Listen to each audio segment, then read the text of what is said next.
Great. Thanks for asking, love. What can I do for you? Okay, so I was dating this guy, um, and we were together for about 10 months, and it was complicated because I was finalizing my divorce, and so we were connected really well. Things were going really good. Like, I feel like he's somebody that I hadn't had a connection like him before, and we just were really respectful of each other and having a good time. Mm-hmm. And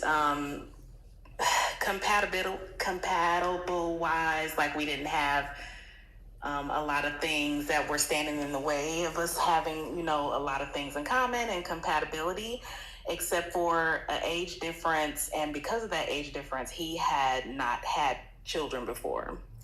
So we had talked about if, he ever changed his mind about having kids, that he would tell me about that, and that, we would cross that bridge once we got there. So we just kind of had a good time until we didn't.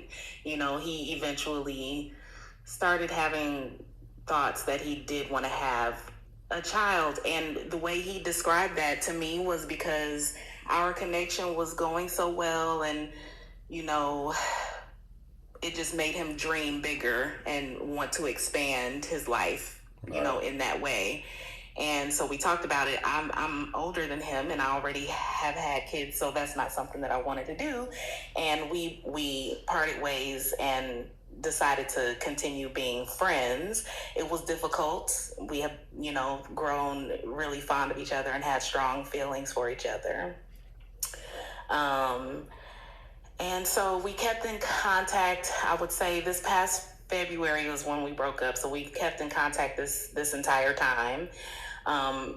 Very cordial, very respectful, nothing weird and toxic, I would say, right? Right. And maybe a couple weeks ago, he asked to see me in person. So we went out. We went to have dinner. We went to a movie, and it was good to see him. And of course, I started having feelings again.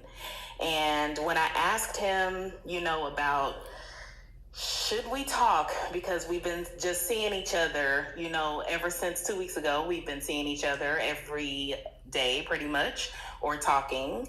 And he felt that it was important for him to reveal something because he could tell that we were sort of kind of picking back up where we left off. And Right. he didn't want me to be in the dark about something. And I'm like, okay, what? He got his ex-girlfriend pregnant. I guess his girlfriend that he was dating before me. And that's fine, right? We weren't together. It's not like he cheated on me or nothing weird. I just, I don't know what I'm supposed to do at this juncture now, because I'm not really sure. The girl and him, before me, it was a very weird and toxic situation, according to him. And I know, I feel like when men talk about their exes, that's an opportunity for, well, not just men, women too. That's an opportunity for us to kind of see how well they, adjusted to the breakup, and did they take opportunities to look inward and that sort of thing. So he would always give a good balanced accountability for his actions and hers as well.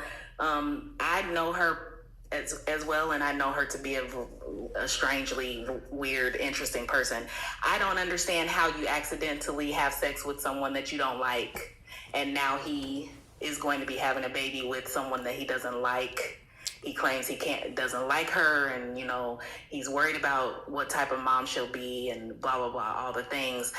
Why am I in the conversation? Why am I here? Why did you reach out to me? So I'm just wondering, after hearing all of this storyline, hopefully it made sense. What would you say to me? About what? Like, what's your specific question? About my specific question is it possible for him to be truly missing me and truly wanting to rekindle things with me while he is now expecting a baby with someone that he doesn't like. I don't know. It just seems fishy to me. Okay. How old are you two? He is 33 and I am 47.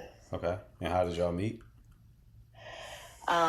He was working security at one of the buildings that I managed 2 years ago. Okay.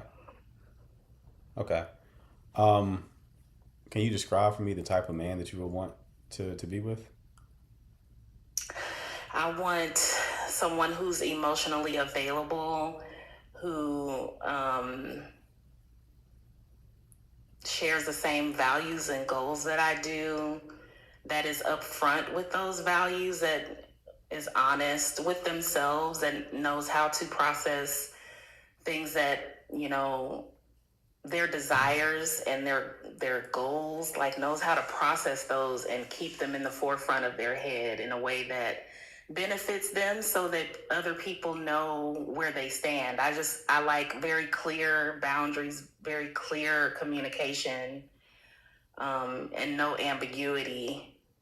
I like someone who's stable, emotionally, and I don't know, what else do I want in a guy?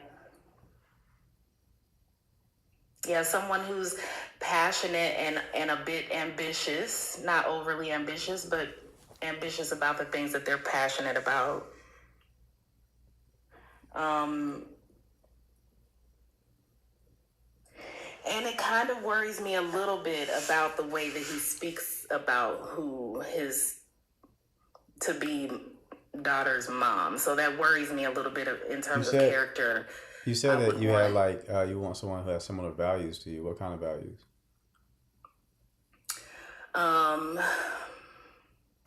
The important values to me are someone who has a humanitarian spirit, just is concerned about other humans and how they're doing on a whole.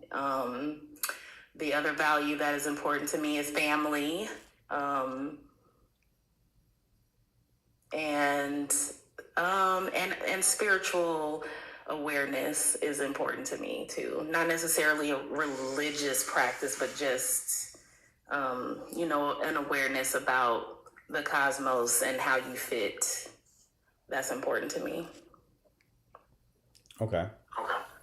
How long were the two of you broken up? We broke up in February, so this is July, so what's that been, 5 months? Okay. And how long were you two together? Just a short while, just only 10 months. So like this time, last May. And so from last May to February, I think was about 10 months, something like that. Okay. All right. When you were going over the qualities that you wanted in a man, you can kind of define some of those qualities. Like it was a lot of talk around like someone who is intentional. Yeah. So someone who has an intention and then has a good judgment. Does that sound like the person that you're currently dealing with?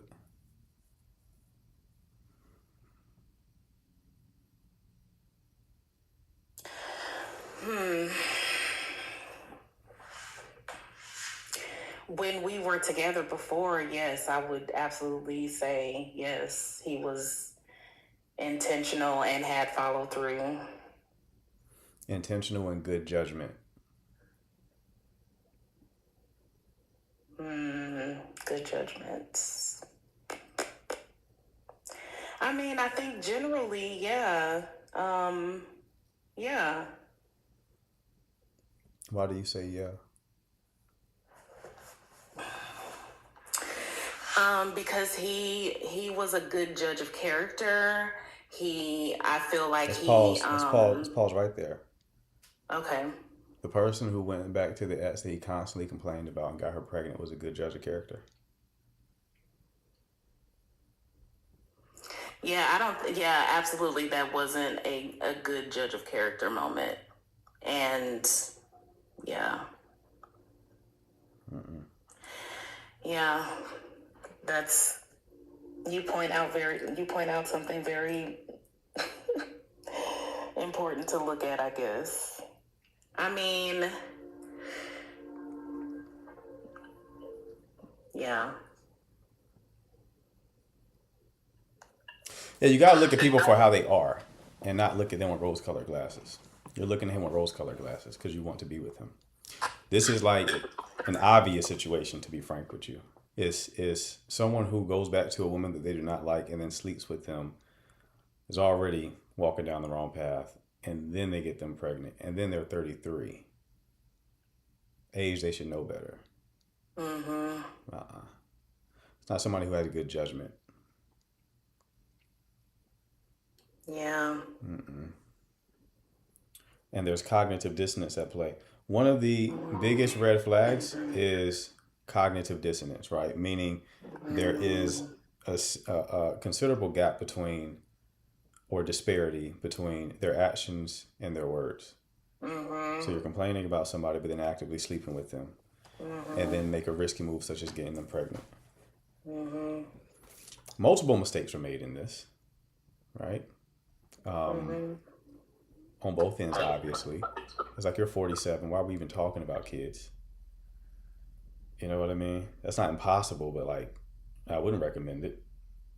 You know? Yeah, no, I definitely wasn't trying to plan to have a family with him. I was more so letting him know that that's something that wouldn't happen if you want to continue pursuing me. And I think you're right about the cognitive dissonance because, in the beginning, he was very clear that he didn't want kids. And so that's why I thought we would be compatible. Until later, I found he had a change of heart about that. So, and that's why we broke up. I mean, that's why I broke up with him. I don't know. How did that breakup conversation go? What did he say to you? Yeah, this is a strange one too. He said he was having a series of dreams that made him think about maybe he was pushing down truth, pushing down, it was more of a subconscious thought that wasn't really in his active, more conscious thinking. And when he started to feel safe to talk to me about it, because when he brought it up, it was a good conversation. He didn't feel unsafe to continue talking about it. And so he felt safe to continue thinking and talking about it. And so over a course of like a month and a half, we continued talking about it, I guess. He didn't want to feel that way. He didn't want to feel like, oh no, I'm changing my mind now, and I'll probably, that means I'm leading you on, and maybe I've led you on this whole time, and blah, blah, blah. And I was just like, listen, it's an incompatibility thing. We really like each other, but this obviously is not going to be a situation that's going to work out. I'm not going to have more kids. And so that's how we broke up. But y'all talked about it? I made the decision because we were just talking round and round and round this particular night. And I was just like, yeah, I mean, basically what you're saying is that you want to have a family at some point. And that by default means that it won't be with me. And so we can be honest about where this relationship is going, which is nowhere. And we can decide to just, break up and break it off. I basically initiated that part of the conversation. Gotcha. So, y'all were in an official relationship? Yeah, I mean, yeah. How soon did y'all get into a relationship? I met him, well, I guess our first date was like in April. And then we decided to be exclusive in July of last year. Okay. I got you. Yeah. So What do you mean you talked about this for a month? What was there to talk about for a month? Right, like bringing it up and then not really wanting to talk about it, bringing it up and then not really wanting to talk about it. You know what I mean? Like dancing around it. Like him not wanting to talk about it, or you not wanting to talk about it? Both of us. Both of us. What's up, bub? I don't know. That part seems fishy too. I don't really think somebody at 33 is like within 10 months goes from certainty around not having kids to being like, actually, I kind of want them. It's possible, but my gut calls bullshit on that. I feel like he knew he wanted children. But I mean, the other mistake that was made here was continuing to be friends with him. Yeah. Worst mistake you can make. Why was that a mistake? Because this is someone who you had a very strong bond with, that you love to some degree, and having someone like that around prevents you from moving on.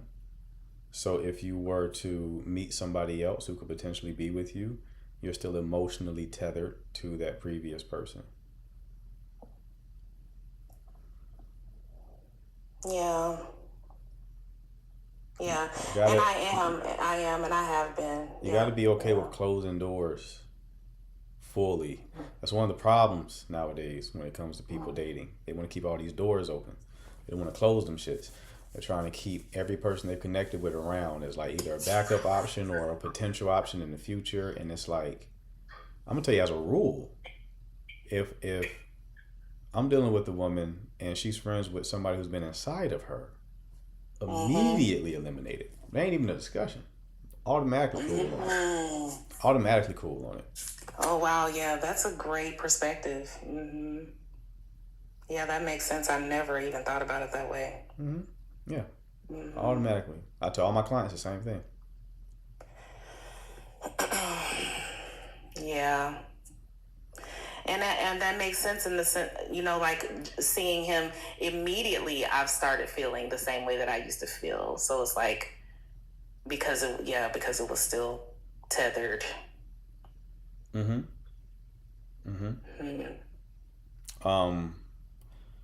So yeah, I don't think,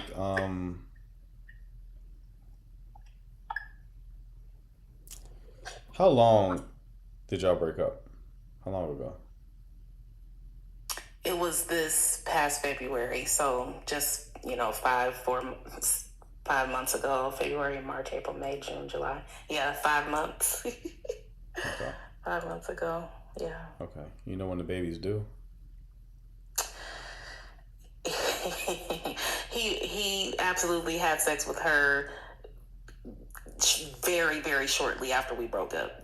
The baby is due like in 4 months or 5 months. So yeah. Okay. All right. Yeah. If I were you, I would just move on from this situation fully. Yeah.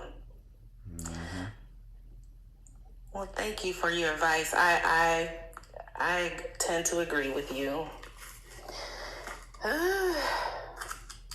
Yeah. Yep, move on. The longer you stay connected, the longer you delay meeting the person you could actually be with. Yeah. And I did a lot of work this year to move on because, in every relationship, right, you have an opportunity to see ways that you can grow and like heal triggers or whatever, be prepared and heal and be prepared for something next. And during this time that I've been apart from him, I grew a lot. I looked back on a lot of my behavior and I feel like I was able to see things about myself that I was happy to work on. And so, yeah, I don't want to go backwards. Right. One last question I have for you before I let you go. How long ago did you get divorced? Yeah, that's messy. So I had been separated for going on 3 years Okay. last year, and our divorce finalized this past April. So So yeah. no dealings with the husband while you were separated? What do you mean dealings? We have kids, so yeah, we talk, but no dealings. I don't know what you mean by Sleeping dealings. with him. What's that? Sleeping with him. Oh yeah, no. Okay. Mm-mm. Okay. That's fair. All right. But yeah, I'll just move on from this love. Okay. Okay, yeah, thank you. Thank you. Very sound, wise advice. Hmm. But yeah, thank you. No problem, dear. You take care. Okay, bye. Bye. OG, what's happening? My guy, what it do? What's going on, man? Long time no see. I'm chilling, man. I'm chilling. What you got going on? So I wanted to ask you about a scenario. I'm gonna try to be brief, man, and I hate to be so vulnerable, but fuck it, man. Sometimes you gotta, let your guard down and just, express how you feel. So Right. I was texting a young lady for a couple of days, and we was having a really good conversation. She responded real fast, right? Right. So conversation going good, and it was a deep conversation the whole time. Anyway, about spirituality and things of that nature. So, she was telling me how she tried to live her life in a way that reflects her relationship with God, and she was like she didn't want to be like the people who, go to the club on Saturday and go to church on Sunday. My thing was, if I'm gonna judge anything, it's gonna be by your character. And I think that a lot of people, when they date and when they deal with people, they don't carefully observe people's character. They observe the performance and social proof and things of that nature. And I can't make those things not matter, but I know they don't matter as much as people give it credit for. You see what I'm saying? So I tried to take the conversation to another level. So I shared some things about me that I feel like I probably didn't have to share, but it gave context. It's like, if I gotta go to the house in the hood and I got ops and things of that nature, Right. and you trying to judge me about sinning when everybody's sinning, well, you ain't no better than the people that going to the club on Saturday and coming to church on Sunday. You just passing judgment, not helping nobody, right? Uh-huh. So I shared some other information about me, and she didn't respond for a while. So it's like Friday. I'm like, man, I ain't heard from her after that. I'm like, man, she getting fucked. You gotta forgive me. I'm a Memphis nigga, man. I'm straight up and down. I'm gonna keep give it to you raw. There we go. I'm like, man, she could be doing anything. Call it insecurity, whatever you want to call it. So I ain't heard from her till the next morning. Right. So she gave me like a very politically correct response, but she didn't engage in the things that I was saying. You see what I'm saying? Mm-hmm. And if I took it a little too deep for her, I understand it. But she was just like, well, I was busy. And I don't want to turn my camera on this dog. I'm gonna say it. She like, well, I was busy, and but I heard everything that you said. She texted me good morning and everything. So me being insecure, I'm gonna keep it a bang. Mm-hmm. I'm like, maybe I shared too much with her, and I put too much on her, and I gotta hold myself accountable for that. Maybe I wasn't patient right. So I just say for sure in response, and she never responded.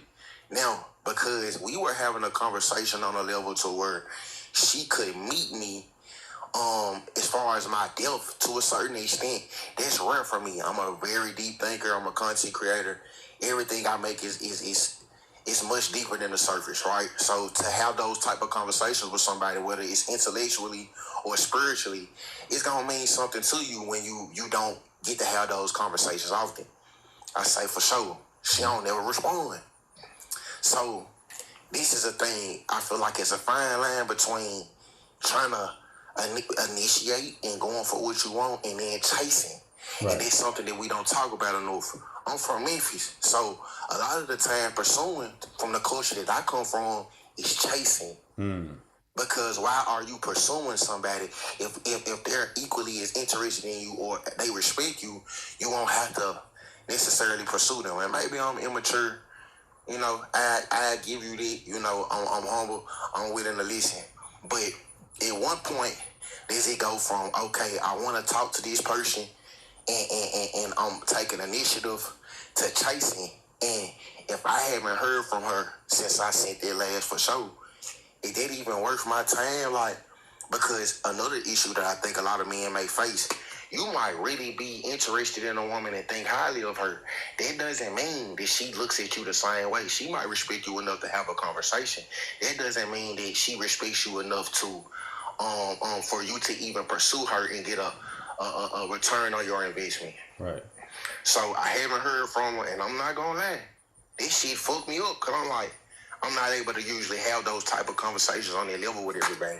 I want to know how you feel about that. And just trust me, bro, it's a very vulnerable conversation for me to even tell somebody this shit. But Right. When you coming from an environment like I'm coming from, which is Memphis, right? It's a lot of pimping going on. It's a lot of violence. It's a lot of low vibrational activity. Right. And when you want to go to another level, sometimes you got to do something different than what you know. All I know is what pimping and playing, playing the game. You see what I'm saying? Right. But at what point do you grow and start to invest in higher quality relationships? And even if you could potentially be doing it, at what point does it become you chasing and you delusional? This motherfucker don't really fuck with you. Gotcha. Okay. I think these type of things don't get talked about enough, and I just wanted to hear what you had to say. I appreciate it, man. Appreciate you sharing. So, like, how'd y'all meet? It was on TikTok. We was just having a conversation, and the conversation is bigger than just like, okay, it's bigger than just her, right? Mm-hmm. Because the culture that I come from, like I'm saying, pursuing sound a lot like chasing. It just you look crazy. You know what I'm saying? The culture that I come from, because I'm from Memphis. Right. Okay. So it ain't just about her. If I never heard from her again, I'd be disappointed, but fuck it, it's cool. At what point, what's the difference between I'm taking the initiative to really get to know you and chasing and from your perspective? I got you. I want to unpack like the dynamic first. I'm gonna answer your question. So you met her on TikTok. Y'all like long distance? Oh, she stay in Atlanta. I stay in Memphis. It ain't nothing for me to go down there though. Okay. How far of a drive is that? How far as a drive? It's a nice little drive. Okay. All right. I'm sure. Okay, so how long have you met her in person yet? Okay. See, my thing is just this, right?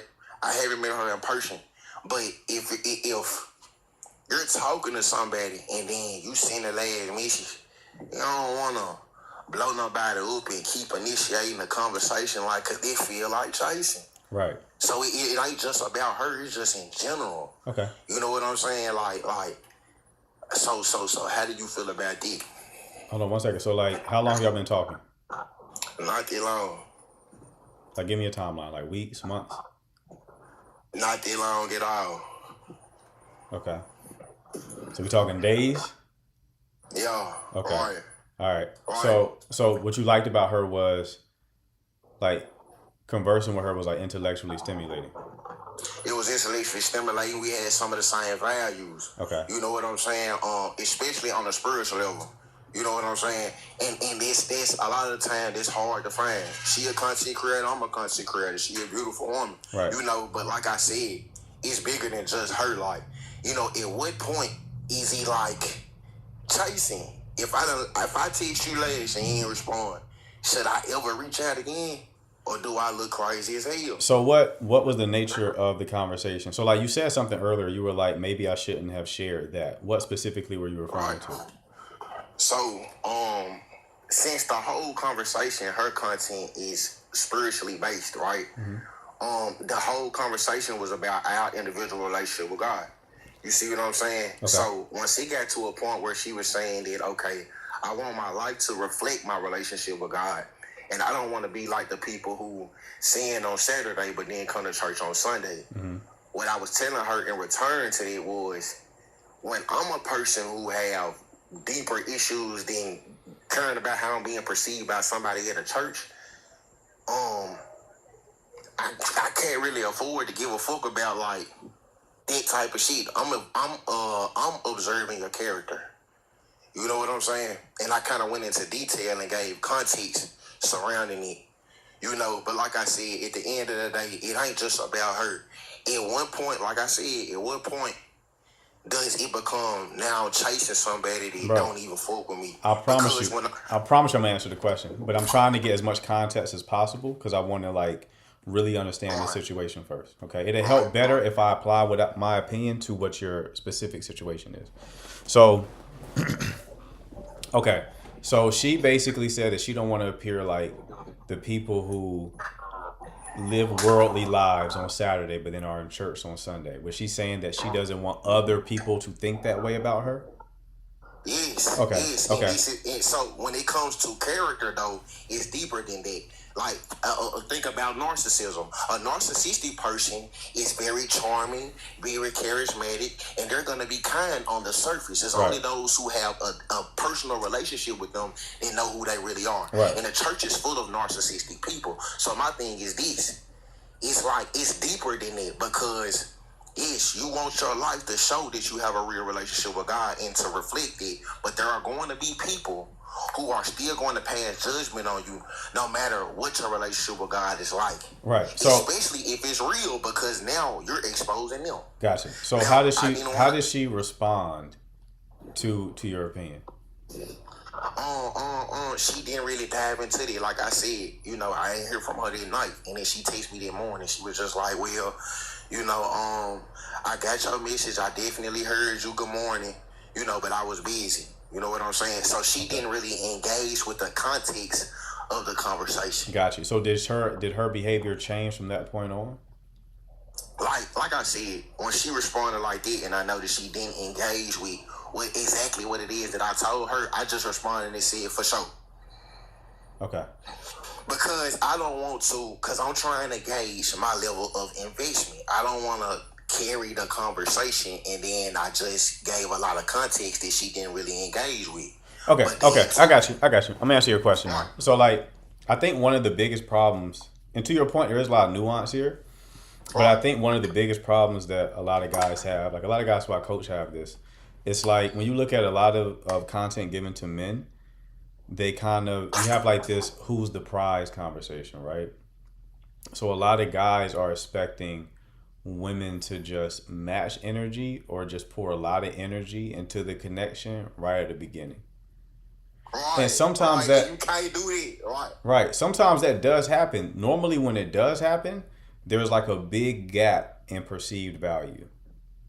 So it's like when that happens, That's true. That's true. Right, That's true. right. That's facts. So either- and so for context, like I said, Go I'm ahead. coming from Memphis. Like what for these 2 times? I come from some pimping, man. Right, So what I'm used to is, I'm not gonna lie. Like on the internet, this shit is weird, but in real life, bro, you know, Right. I have a presence, and it makes a difference. So I'm used to women being attracted to me. exactly, but like so you're basically saying that in your environment you have a degree of status, but that's context dependent, right? So let's say you got a guy who's like a stand-up comedian, right? And he can like people come and buy tickets and see his show, he sells out shows, but in an environment where no one knows who he is, they don't perceive him that way. So it's gonna be a different situation. So the only time you can kind of really expect a woman to kind of like really come heavy is if it's like a big gap in perceived value that can manifest as you just look way better than her, right? Or you have a lot of clout or a lot of attention. You know what I mean? It's like a Duke Dennis type of situation, right? So Right. so and that kind of fucks a lot of guys up though, because they expect, the way they think about it is if shorty ain't moving like that, then that means she don't like them for real. But the problem with that, It ain't necessarily that though. It ain't Exactly. necessarily that though, but Exactly. it can look like that a lot of the time. Right. And I'm gonna be honest, that's true. And like I said, this is bigger than just what me and you are talking about. I'm Right. from Memphis, Tennessee. I'm from a place that's impoverished. It's a lot of low vibrational thinking, mindsets. So in order to break out of it, I got to do something different. You right, see what I'm saying? Everybody ain't gonna see you with just, the same OG. You know what I'm saying? So Right. I respect it, and it's real. And a So lot of it's people in like the comments, the way that you play it is you have to understand that at the beginning, especially when you outside of your environment, right? At the beginning, you are going to invest a little bit more because normally the way it works, like the man's the one initiating. So like she ain't come at you. You slid into her DM, so you're obviously the one who is interested in her, right? So if you are the one initiating, you're the one interested in her, you can't really expect her to like be moving like she was the one interested in you, right? So I think your question is what's the difference between like you just owning your part of the dance of attraction and like when you're over pursuing and now it's becoming chasing. And I would say normally that's going to be like I have guys asking like, yo, is it a problem to double test? I'm like, no, it's not an issue to double test. It's not an issue at all. You can do that if you want to. Now, if that becomes like a common occurrence, what you're looking for is a pattern. You don't want to look at like a one-off circumstance.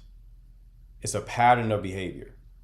So let's say you pretty consistently experience having to double test or long delays in responses or her just not matching your energy at all. Okay, that's someone who's likely not interested. There can be like a one-off situation where, you know, maybe Shorty's busy at that time. Maybe there's other things going on. Maybe it's not a priority at that moment because there's other priorities. You know what I mean? But if it's a pattern of like you constantly have to carry the conversation, you constantly having to continue following up with her, now you've entered into chasing territory because her behavior is subcommunicating that she's not that invested and she's not even trying to learn enough about you in order to potentially become invested. I feel it 100%. But our conversation up until that point, it was very natural. Like responding real fast, real long responses and things of that nature. So like I said, it for like a lot of women complain about, okay, men don't value women with degrees. Okay, well when you find a man who is an intellectual and who can meet you there, a lot of the time women ain't valuing him neither. So for me to meet somebody who kind of can it go ball for ball with me when it comes to the spirituality of things and just thinking on a deeper level. Right. That was refreshing for me. You know. But I'm gonna tell you this too, bro. Another thing that maybe been, you know, you dropping the ball on your end is you also want to escalate. What I mean by that is there should always be some degree of forward momentum. Right. You should always be headed somewhere because like if you DM Shorty on TikTok and y'all are just talking in the DMs. And you haven't escalated in any way, then it's like, what are we doing? You know what I mean? Because you got to also understand there's always other players on the board. There's always other players on the board. And if this is a very beautiful woman, best believe you're not the only one popping in the DMs. Oh, yeah, she fat. I'm pretty sure somebody fucking. That's what I'm saying. She can do all that preaching. I know how women is like. But it's like you got to move it. You got to move it. You got to move the ball forward, right? Because that's how you can kind of procure more investment. You know what I mean? Because they get to be more exposed to who you are. So like investment doesn't have to be some major thing. It doesn't have to go from like you talking to her for 3 days and you driving to Atlanta. It could be you talk to her for like a day or so, and then maybe you transition to a phone call or a FaceTime call. Have a few of those, and then you start to future pace, right? Like you start to say like start planting seeds of the idea of coming there until you transition to like actually making hard plans. This is where a lot of guys drop the ball because they'll spend so much time in like the talking phase that it's like the woman just loses interest either because she don't want a pen pal, as they say, or another guy swoops in who does escalate and now he has her attention. I want to say one thing to you before I go, because I know you got other people and I ain't want to occupy this much time. It's a lot of people in the chat, bro, saying goofy shit like I'm toxic and my ego won't let me listen. Am I giving you them type of vibes, bro? Just keep it a No, you talk like, you sound like, when you say you're a content creator, I believe you. I could tell you a yapper. I know my own. You know what I mean? Right. I know my own, so I ain't got a problem with it. But no, I don't feel like you came here and you asked a question. You've been receptive to everything I said so far. So I think some people are getting fooled probably by the accent a little bit, but that's the issue they may have. But no, like that's what I'm saying. Like, look for patterns. If there's a pattern of her like not showing interest or not trying to at least invest energy on her end, and you notice that pattern, and the pattern will be like 3 occurrences. Think of it like that: three occurrences. dip out. But also understand that she may not be returning that energy because she's clocking you as someone who's probably going to waste her time and not move things forward. So you want to make sure everything on your end is right, like you're escalating and stuff like that, and you'll have less of these issues. I respect it. I respect everything you just said. Like I said, I didn't want to occupy this much of your time, but like I said, coming from Memphis, you want to do something different. All we know is, like I said, the toxicity. You know what I'm saying? You see Glorilla, you see the rappers and the culture that we come from. So you can't expect us to navigate the same way people would in affluent other environments. But I appreciate you. I appreciate your time, boss man. You have a good one. Right? You do the same, bro. Take care of yourself. All right, who we got next? What's going on? What's up, man? I was on here, I don't even know, it might have been 2 weeks ago. You was pretty much right. I was right about what? So I'll pretty much catch you up.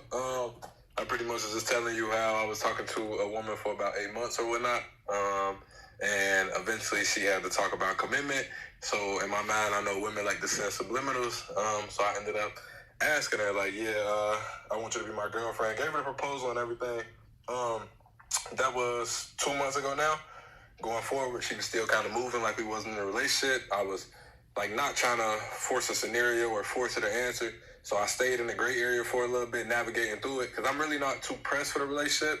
But I don't want to waste my time either. So if it's not going to be something serious after a while, no point in staying in it.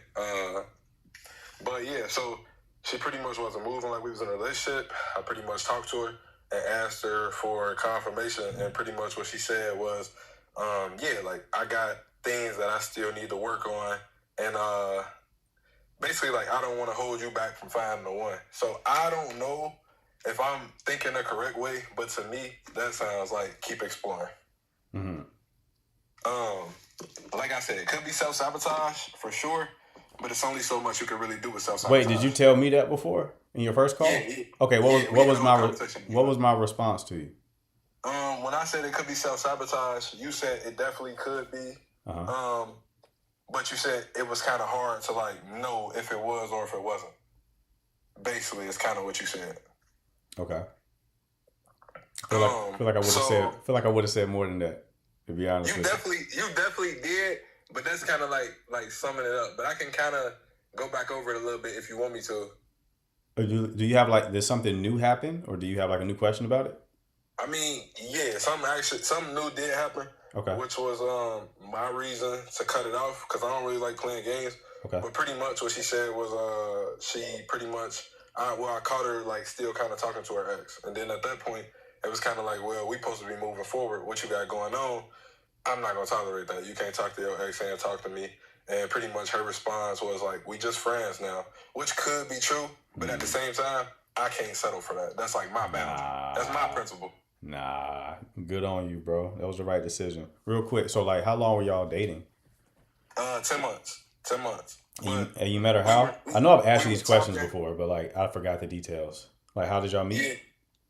Yeah. We met through, like, her sister. Oh, this was the one she was playing video games with her ex? Exactly. Yes. Okay. Yes, but they still were, like, conversating. It's actually official. So you called her again talking to the ex? Not really called her. The messages were kind of old, but at the same time, if she was still keeping the communication going, she gonna do it again. How old we talking? She's 22. No. How old were the messages? The messages was from 3 months ago. Two and a half. Two and a half months. What were they talking about?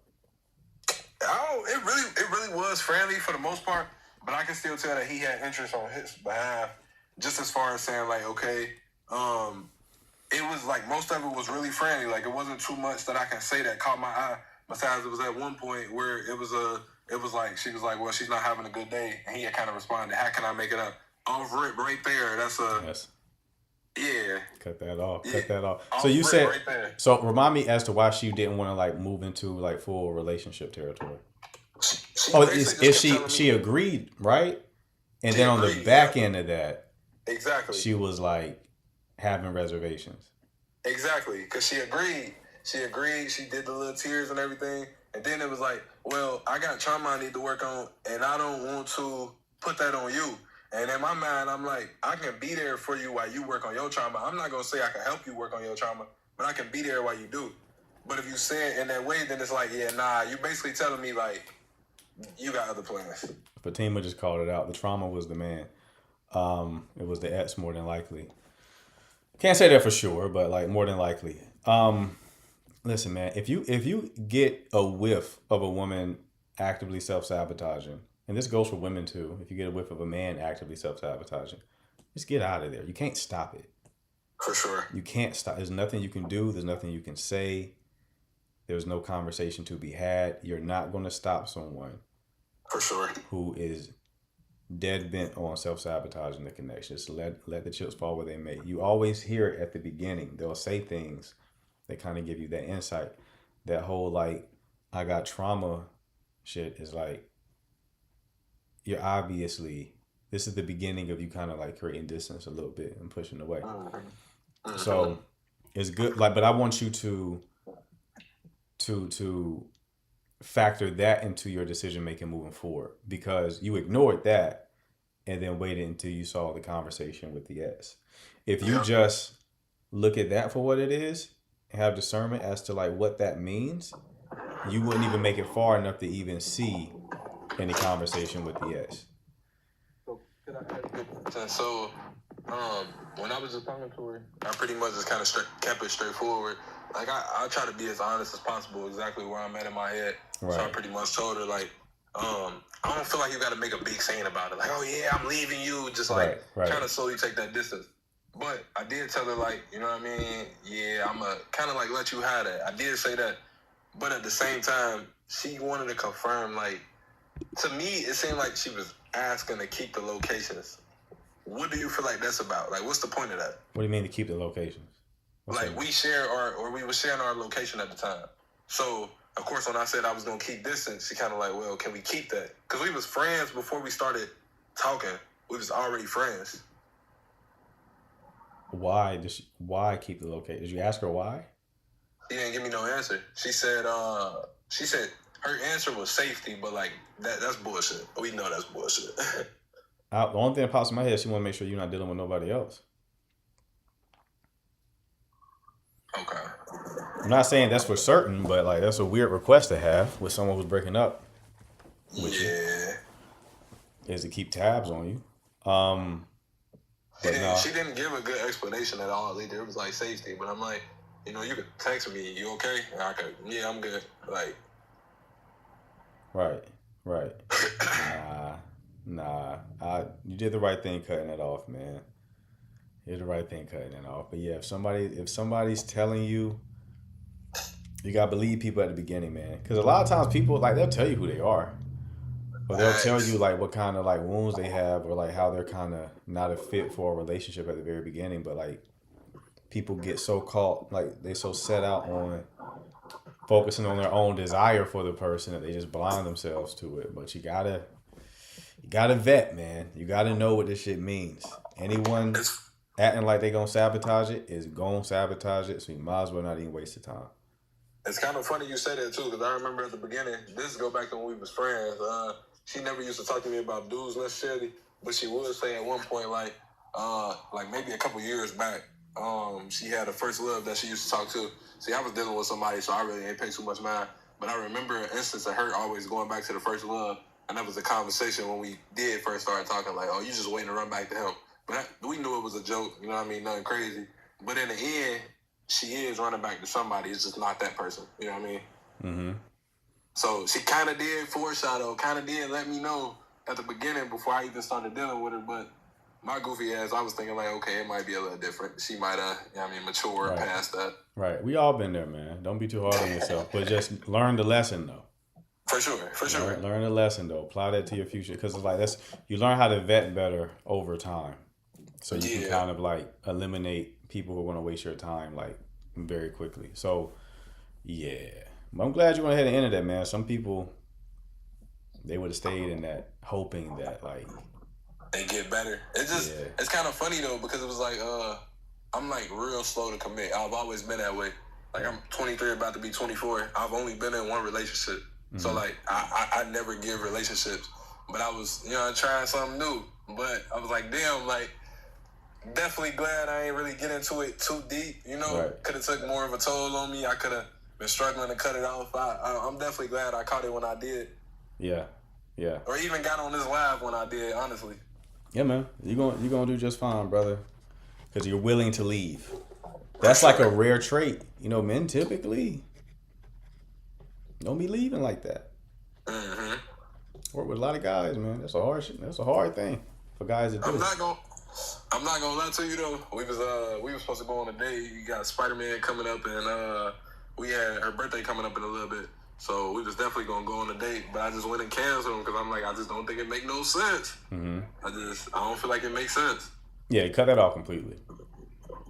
Okay. Cut that off completely. I wouldn't try to maintain any kind of friendship or anything like that because, like, yes, when you try to remain friends with people, like, it makes sense logically sometimes. It don't really make sense logically, to be honest with you. But, like, you're still emotionally tethered to the person. For sure. You can't, like, go from romantic and then just decide to be platonic. It don't work that way. For sure. You know? So, yeah, I'll go ahead and move on, bro. All right. Appreciate you, man. Well, I don't want to hold you up too much longer. All right, big dog. Appreciate the question, man. Yes, sir. There we go. Glad to see my fellas. Glad to see my fellas popping out, asking questions. Hello. As this is too. She ain't mean to come up. Y'all be getting so embarrassed when y'all come up by accident.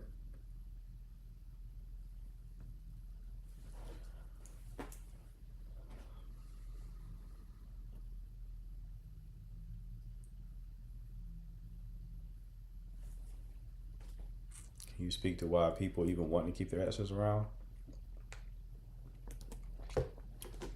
So, like, a lot of these questions makes me good at what I do is I know there's not just one answer to a lot of these things. There's a lot of reasons. It could be validation. That's a big one. It could be just not wanting to be alone. It could be having a backup option. You know, it depends on the person. That's why I ask so many questions, so I can determine, like, what is the motivator. Okay. It could be to affirm an identity that they want to have. All types of reasons, none of which are good ones. So if someone's doing that, eliminate immediately. Immediately. Hello. Hello, how are you? I'm great. How are you? Question for you. Mm-hmm. I heard what you were saying to someone else about not being friends with an ex. Mm-hmm. I have an ex that I am friends with. Uh-oh. We've known each other for 27 years. Mm-hmm. We dated on and off up until 2018. Right. We no longer, we don't mess around. We hang out regularly. Even spend the night at each other's house, but there is nothing there. Right. So my question to you is, what is it, how can I guess, explain that to a new? You cannot. I'm going to cut you off. That's part of the problem, right? Because it's like, that's how I'm thinking. Like, when I say things, I'm thinking about 20 different things simultaneously. So when I give advice, I'm checking, like, multiple boxes in my head of what problems it solved, but I'm just articulating one of them, right? So it's like, one, it prevents you from fully moving on because you're not emotionally detached. But let's say that you are, because that is possible to be emotionally detached romantically from a person. No quality person is going to be like, I'm okay with you being buddy-buddy with your ex and spending the night at their house. That's a goofball who will be okay with that. The type of man who would be okay with that is not even the man you would want. You wouldn't even want but that. if I got in a relationship, then that would cease. I would not do that at all. It's going to be hard for you to even get into the relationship because it's already a turnoff. Ain't nobody committing to you with that type of behavior. I just said I would cut people off just knowing they got the ex around. And that's not even with that's not even with the whole spending the night at each other's house. Information being shared. Okay. Like, that would be foolish. Like, really think about that from, like, a man's perspective. Okay. Think about that you're dating someone and they're telling you, I'm friends with my ex and I'm, like, spending the night at their house. your eyebrow would raise, even if you're currently doing it yourself. You're not. I agree. You You're know? right. I would. If So- he said, I'm going to spend the night at my ex house, I'd be like, what the heck? Exactly. But I am saying that I would no longer do that. That would not. Right, I get that, but it's like, We have both been in relationships during this 27 years, Right. and we did respect each other's relationship. Now, some think it's weird, but we were always friends with whoever we were dating. Like, Okay. I was friends with his girlfriend. He's been friends with my exes. right. But it's like we're a brother and sister thing. Like, there is literally no romantic, nothing. I hear you. Be that as it may. No. What you're describing is an outlier, even if that's true. Let's say I fully believe you, because Okay. not that I don't believe you, but normally there's somebody. I do think that men and women can be friends, like, and from the perspective of like neither party even has any romantic thoughts for the other one. Okay. That's a rare situation though. And the more attractive you are, the more rare it is. But we won't get into that. But I forgot the point I was going to make. Yeah, it's just going to be it's going to be a situation where it's like, even if the dynamic plays out the way that you're describing it, you are an outlier. I don't understand. An outlier? An outlier means you're the exception to the rule. Like, your dynamic with this person is the exception to the rule. We are. I believe Right. that we So, are. but the advice, like, if somebody assumed that a woman staying over her ex's house was probably still romantically involved with that ex, they would be right 9 times out of 10. I agree. So it's best for them to just assume that's occurring. I agree. Even though I know otherwise that it's not happening, but I can understand how people would think that. I can understand that. Right. So I guess you're saying then I would need to break off my 27-year friendship just on a possibility of starting a relationship with someone else. Yeah, if that's what you want. Life comes with trade-offs. That's just life. If you want to lose 10 pounds, you can't have the donut. You know what I mean? Like, that's life. Trade-offs come with it. So, yeah, I wouldn't feel comfortable, and I would tell all my clients to avoid a person in this situation. Because that'll put them in a goofy situation where they're just like gaslit, even if there are exceptions like your situation that do exist. Right? It's just a bad thing to accept, because, like, why did y'all's relationship not work out? The reason it didn't work out, we're just on 2 different levels as far as outlook on life. I'm more responsible. I treasure a job. I've been on my job for 12 years. He's kind of, job here, job there. So just not, we don't look at responsibility the same. But I deeply do care for him. I've showed him a lot in life. He grew up in, this city here where we live, and he's never explored anywhere else versus I have traveled, out of the country. So I've opened his eyes to more than just what we know here. To answer some of the questions in the comments, I am of age. I'm 57 years old. He's 61. So we've known, like I said, 27 years. Why did we stay at each other's house? He had a heart attack where he ended up having a defibrillator put in. And being a friend, I was there. His mother was the only other person that could care for him, which is 86 years old. So she was not really of, quality health-wise herself to look after her son. So I did step in as a friend and help look out for him. But we've been there, done that. I don't feel that he's romantically attracted to me either. Just because, like I said, we've been friends for 27 years. We've done it, we've tried it, and it doesn't work as a relationship, but we're really good friends. I mean, How long were y'all together? How long were y'all together? How long were we together? The longest stint was probably about 2 years, not long. When you say the Just 'cause, longest, like, when you say the longest stint, were there like breakups and getting back together that had? yes, How, absolutely. how many of Like those? when we first met, I had just came out of a divorce, so we were just friends for about a year, literally just friends, getting to know each other. Then I was like, you know what, give him a try, even though it's not the standard I was accustomed to. I was like, you know what, can't judge a book by its cover. Give the man a chance, you know.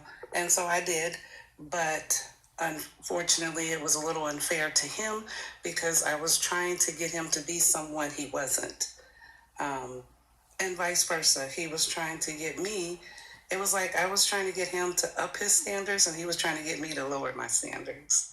So it just did not work out as far as a relationship. I could never like trust him, and for me to like live together, and I just think there's a certain amount of responsibility a person should have. Just like I said, the job I've been on it for 12 years. The one prior to that, I was with 15 years. So I believe in longevity when it comes to a job and handling your responsibilities versus he does not. So that's one of the main things for me is why a relationship was not an option. Um, and going forward, it wouldn't be just because I do know who he is now. How many So times there's, did y'all break up and get back together? oh gosh, probably like, okay, like really being in a relationship twice. But I will say that we did mess around. Um, Probably when we were younger, not too long after. So there was a little going back and forth, like, oh, okay, we're not together, but you know, hey, we can reminisce a little. But that hasn't happened in years, like years. Like, there's been nothing since 2017. So I mean, there's nothing as far as romantic, but we've been around each other. We see each other a couple times a month. Usually hang out for the weekend or whatever. Gotcha. Okay. And so how long ago did y'all end finally romantically? We broke up. I broke up with him 27. My birthday, 2017. Okay. How many relationships have you been in since? Um, I wouldn't call it a relationship. I was talking with someone for a couple of months, but and we were literally just talking, and I didn't like the conversation how it was going, so I decided to just stop dating for a while. It's been quite a while now, about 8, 9 years, but I started going to school, studying another career, so I've been just kind of busy doing that and not really getting into the whole dating scene. Yeah. You want to know why you've been so okay with not dating? I think you're gonna say because my friend, but I don't think that's why. That's 100% why. He's filling that void for you. But I mean, not the smacks void, because I'm not doing that. So Right. Well, maybe that's not super important to you.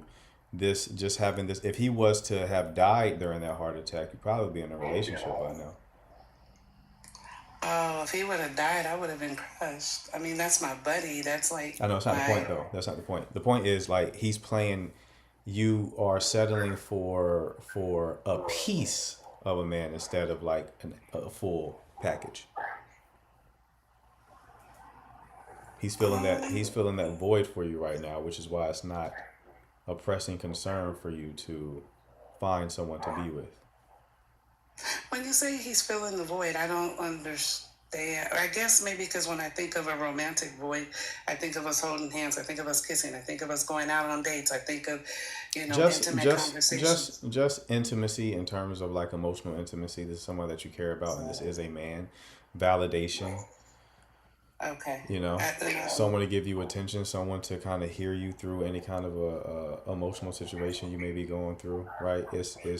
He's filling that void, and it's enough for you to. It's like you're settling for crumbs, so you're not starving to death, but you can stay alive. That makes sense. Okay. I didn't think of it like that, but I get it. I do get it. Well, I guess I don't require much, but okay. Well, thank you. I really, really appreciate you taking the time to explain that to me. Just because being on the inside, things look different, and I'm a very open-minded person, so I love hearing, an outsider's perspective. So I thank you for taking time to share your opinion with me. No problem, dear. Best of luck to you, though, all right? Okay, thank you. All right. All right. Marlo, what's going on? Hi. Nothing much. Thank you for accepting my request. I'm pretty nervous. This is the first time I'm doing this, so. You're good. So I guess for me, I'm in a transition. I've been in a on and off relationship for about 4 years, and we recently ended things. He ended things with me, and most of the time, whenever we go off, he ends things. I find him to be more avoidant, and I realize I'm more of a anxious person. And so now that haven't had communication for quite some time, I think we ended things around like April. I've been doing a lot of self-reflecting, and part of that self-reflecting, I've noticed I've been blaming myself for what I've contributed to the relationship. And I'm not sure how to move forward, especially like I'm back on the dating apps and looking into like dating new people, but part of me want to like reach back out because of that guilt that I have, like how I could have showed up better. But I'm trying not to repeat the same cycle because it takes two to make a relationship work. And I think he has some resentment towards me. And I'm realizing we're just really not that compatible, but I have love for him and he has love for me. But I think we have, one thing that keeps me grounded is just the fact that like I wanted us to like move in together, but he takes care of his mom, which I don't want to live with his mom. And he couldn't find a way to like live with me while taking care of his mom. And so I felt like our timeline was different. And there's other things I felt like he did not hit in certain milestones, like driving. He didn't know how to drive. So I felt like I was kind of fatigued from that, like having to like be the driver in the relationship. Right. And we both are high earners, which was nice. But as I'm looking into like dating again, I'm even nervous to like reveal what I do and how much I make, because when I did that last time while we were on a break, I felt like there was a sudden attraction to what I could provide for that person. And I don't know how to move forward as a woman and not feel like I'm attracting the wrong attention and getting someone genuine. So it's I don't know, I'm kind of stuck. Okay. So. And how old are the two of you? I am 33 and he's 35. And how long were y'all together? On and off for 4 years. Okay. How did y'all meet originally? On a dating app. Okay. So I moved in this area from Florida, and he's a local here. And that was another thing, like my experiences are different. Like I have a master's, he dropped out from high school. So I don't know, we have just different backgrounds. Okay. And you said off and on. You said he would like end the relationships due to conflict? What was that? You said off and on, so he would end y'all's relationship due to conflict? Yes. What he kind wasn't great at like... What kind of conflict? Let me think. The last one, which was like the straw that broke the camel's back, I had asked him to loosen up, and he just feels like I don't accept him as a person. Why did you tell him to loosen up? Because he was being a stickler. Like, he has a tendency, like, I like to, like, be a little bit silly, free-spirited, and he's just, like, uptight. Like, I think which was kind of telling, the first time we hung out, he took me to, like, a bar where there's a dance floor, and I went and danced, and he didn't dance at all. Mm-hmm. And that's been, like, one of the issues. And another issue is, like, he has these, like, he don't have boundaries with his female friends. And another, like, in the beginning, which he stopped doing, every time we had an issue, he ran to his friends and family to tell them, like, our personal issues. So they didn't care for me. And because of my anxiety, I didn't want to meet his friends, because I was too nervous. Mm-hmm. Okay. Before you met him, how long were you single? Good question. I think officially maybe a few years before then. Okay. Why did your previous relationship end? Oh, he went back to the mother of his child. Okay. Was that one off and on as well? Kind of, but it was like short periods, like a week or two. It wasn't extensive like this person. Okay.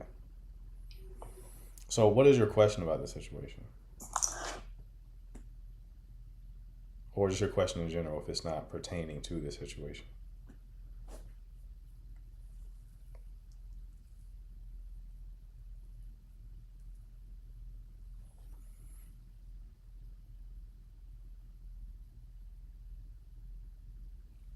Let's give her a second to come back.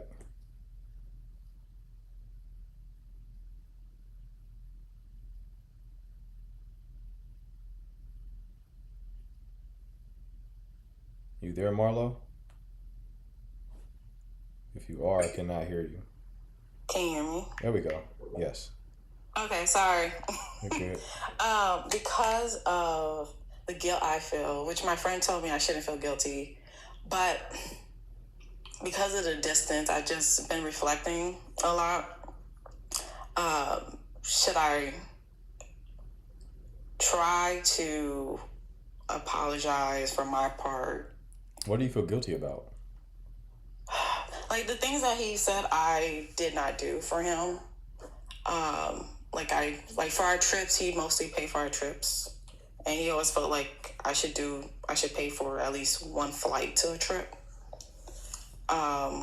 Like the things that he asked for, like a pair of shoes I didn't get. It's just minor things. And then he also brought up my debt because I graduated from school. I acquired a lot of debt. So he was nervous about that. So you didn't financially invest in the relationship at all? Hmm? You didn't financially invest in the relationship at all? In our dates, like when we go out for dinner. Okay. But not all the time. Gotcha. Okay. All right. So the issue here is you're dealing with someone. Oh, and one more thing, he mentioned I complains a lot. I didn't give him enough praise. So I believe that. I definitely believe that one. So the issue is you're clearly incompatible with this person, and yet you're still consumed by the thought of like potentially still being with them. yeah, I think it's because I moved out here with no friends and family, and he's the only one I know. Absolutely. That's the problem with anxious attachers. They make the person they're romantically involved with their entire world. So that kills the connection, and it also prevents your growth. Because you don't have a world. You don't have a life for real. Not all the anxious attachers do that, but it seems to be your situation. So yeah, that makes it so it got to work out. Because if this don't work out, what do I have? Best advice given to people with anxious attachment is to pretend like you will never have romantic connection at all, and to ask yourself how you can build a life that you could be happy with. And whatever the answer to that question is, you just go do that thing. You got to build redundancies with anxious attachment. You can't make somebody your everything because they're not capable of being your everything. that's where some of the critiques come from. That's the reason why sometimes anxious attachers will try to change the person and complain about certain things, because they always feel like something is missing without ever coming to the conclusion that yes, something is missing, but you're not supposed to be getting it from that source, from that person. You have to have other people, other things to fill that void. Does that make sense? Yeah, it does. Okay. Yeah, I remember I was with my ex, because I come from anxious attachment, right? And I remember one complaint that I used to have is like I never shared this, but it was internal. I was like, I wish she was more intellectually stimulating. This ain't really. I would read something because I like self-education, and I would like get excited and try to share something with her, and she would kind of look at me like eyes just glossed over, and it used to always annoy me. So I decided one day, I was like, why don't I just find other people who are intellectually stimulating so I don't put that standard on her? And it helped. I no longer had a desire for her to be intellectually stimulating because I had other people who could be intellectually stimulating with, right? No one can be your everything. I'm sure there's certain things you don't do for him that he doesn't force you to do, so he gets it from other sources. Now, this is not a person to be with. Whenever I see people in cycles of breaking up and getting back together, that means the foundation of the relationship is broken. Okay. It's an easy tell that this don't work, because why are we keep breaking up and getting back together? Right? Best case scenario, you're just incompatible. Worst case scenario, you're just with a petty person who's not mature, and their way of handling conflict is just to break up. Oh, yes, he does run. He has a tendency to do that.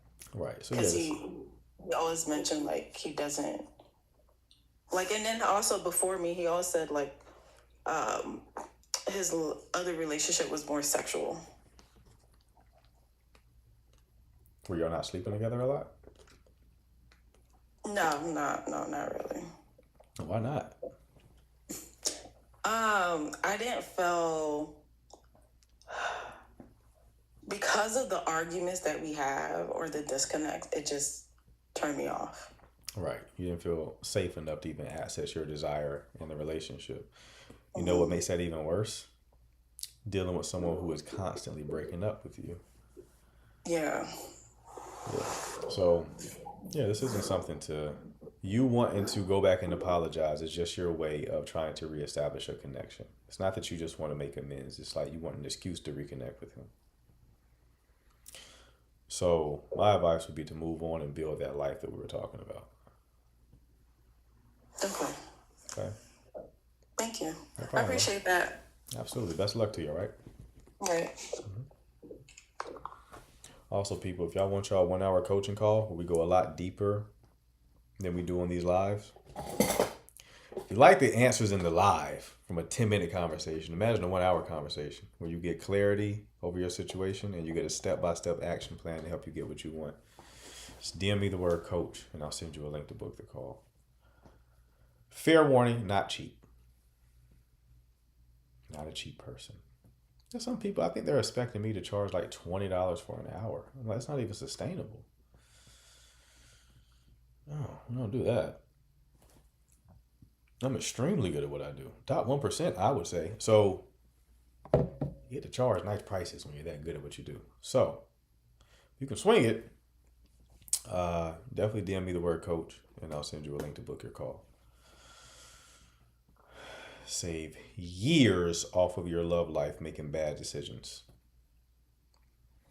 I like to kind of correct how people think. They're like, oh, that's a little pricey for me. You know how pricey it is to keep making the wrong relationship decisions over and over again? I've talked to people who've been in toxic cycles for decades, not even knowing why they were doing it. One call, fixed. And it's like, what if you made that decision 20 years ago, right? How different would your life be if you made that decision 20 years ago? How much money are you losing paying for dates investing in a man or a woman that is absolutely not going to work out with. You don't even know it's not going to work out with because you haven't downloaded the things in your brain that's in my brain. So that's what I do. When I call, I give you what's in my brain, put it in yours. Feel like therapy is cheaper? I agree with you, Macy. That's why therapists hire me for this exact problem. And why every client I have a therapist actively. And 90% of my clients have a therapist. So why do they need me? It's a question for you to answer. Okay. Who's next?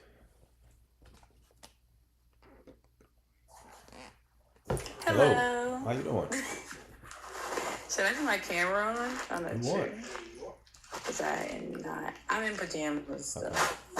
If you chop, don't do That's it. okay. Don't do it. I don't want the chat laughing. I don't know. Are they going to be mean? Someone tells me you're not chopped, so you can go ahead and put it on. If you are, I'll take it off. How about that? Oh, God. I'm just playing with you. Like, turn your camera off if you want to turn it on. You're good. You're good. Okay, we're natural. Wait, can't turn on camera? Because I don't know. Doesn't have access to join the video. Oh, you may not have enough followers to do so. Oh, okay. Well, let's So get you. here we Let's are. get you some then.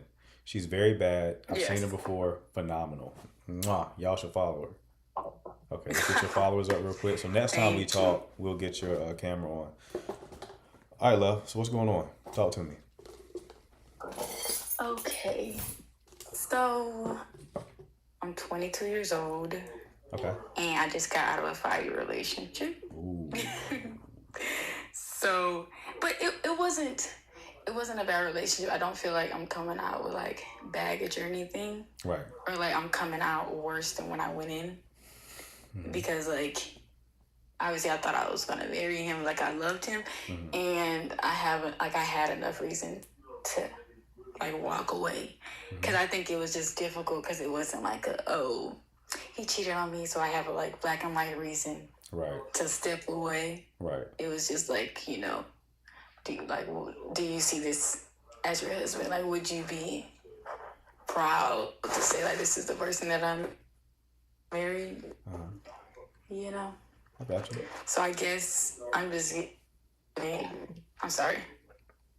I was gonna say, like, just wanted advice for how to date. Like, I know I'm still young, but I kind of feel like a divorcee. Like, because I think I just had the image in my mind, like, oh, like, I would love to marry him. Right. No ring on your finger. Like, so it was really crazy to be thinking that way. Right. And, like, getting so deep, like, emotionally, that now it just feels like, should I wait a year? Or, like, some people are like, no, like, stop treating it like you were married when you weren't. That's You not. know. That's logical. You're gonna have an emotional experience. Even your profile pic looks like a wedding portrait, damn near. Oh, yeah. Oh, thank you. So why did y'all end? So, we did this since the last 2 years. I wrote thing about it. And he plays baseball. And I think this year, because he went to a HBCU, he graduated from HBCU, and you know what they say about HBCUs. Uh-huh. And sorry, am I breaking up? A little It's bit. connection. Yeah, a little bit. Can you? It's still kind of choppy. Oh, okay. Well, I was gonna say I think it was just crowded. I'm sorry. Okay. It's better. I think so. No. I think it's better now. Okay. Well, we did distance the last 2 years. Okay. And within this past, because we were both in college, and he was in Alabama. And I think whatever crowd he was at, like around this past school year, just kind of influenced him to care less, or he just cared less. Like, he just started getting meaner. Like, I don't know. And I think the reason why I gave him like so many excuses was because we grew up together, and I wasn't perfect myself, like in the beginning of the relationship, but just within this past year, like I've been growing a whole lot more and just being more intentional, like with my life and like how I want to see my future. And I don't think he was as focused, but then there's like so much distance that it's like you're in two completely different worlds. Right. So I think I gave him excuses because in the beginning of the relationship, when I was learning, I had the most, like, I created the most issues. So it's like, oh, well, I used to do this too. I used to go to bars too. So, like, now that he wants to start going to bars, it's like, well, I did that once. Where it's like, okay, well, you're not there anymore. Like, you're not doing that anymore. So it's like, yeah, you just start going to bars. Start just being mean, like, following, like, inappropriate girls from his school pages. And, like... And I'm just like, I don't like it. Did he have like a glow up? Did he have like a glow up or something? You know, probably. Like they say that. Well, I would say yes. My friends and family, they say he's not the most softened to the eye type of guy. But to me, I'm like tall, dark skin, built, white teeth, clear skin. That's cool. Like meaning, like a lot of people will be okay with that. Right. So I don't see I don't really see ugly as a thing. Gotcha. You know, you taking care of yourself. Gotcha. So, okay. But I would say glow up in confidence. Yeah. Right. So he broke up with you, and did he give you that? No, I broke up with him. Okay, you broke up with him. Okay. Yes. Gotcha. And how long ago did y'all break up? It's been a month and a half, no contact. Okay. Out of a 5-year relationship. And you're asking how to move forward, like with dating? Basically, yeah. Like, should I take time to where it's like I'm not talking to anybody? Yes. I'm giving myself like a certain amount of time to just be alone. Yes. Or it's like, or if it's like if you meet someone that meets the standard that you're looking for, is it okay? Both. Okay. So don't go out looking for it. If life gift wraps the perfect guy for you, don't ignore it. Okay. Okay. But yeah, it's very important for you to spend some time alone because you were with him for a long time. So you don't really have an established identity outside of a romantic context. Yeah. Like there are women who, like the way this goes is with high school sweetheart for 5 years, we break up, immediately get into another relationship that lasts a few years, then immediately get into another. I've had the same conversation with women who are in their 40s and 50s. They never had that time alone. So the older they get, it becomes even more urgent for them to find a man because they don't even trust themselves to be without one. They don't even know who they are or how they could fill their time without one. So you're given a gift right now where you can take this season for you to kind of like figure out who you are outside of having a romantic connection. And through the process of learning yourself more and having a deep roots in your identity, that will help you choose the right one moving forward. Because when you talk about compatibility, a prerequisite for even thinking about compatibility is knowing who you are. And when you don't know who you are, you can't really vet for compatibility. Which means that the people that you get with could possibly, it's a higher likelihood they're going to be poor fits. Does that make sense? Yes, that makes sense. Because I was talking to one of my friends the other day, and they were like, what are y'all types? We all were just going in a circle. And honestly, I don't even, like, my type was him. Like, I had that type before I met him. But then it's like just things that I thought that I liked, but it was like, you know, really just him. Right. You know? So I'm like, I don't know. I never really dated outside of him. Right. So.